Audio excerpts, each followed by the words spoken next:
เบิ่งเอาเด้อพี่น้องบรรยากาศเมืองกระลืมเก้าแข่งซีกล่องโอ้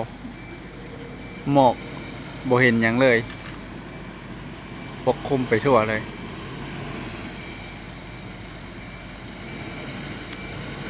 ของวันที่29เดือน12ปี2019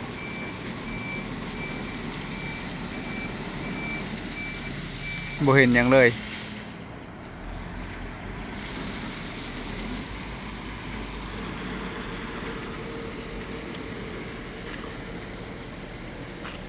โอ้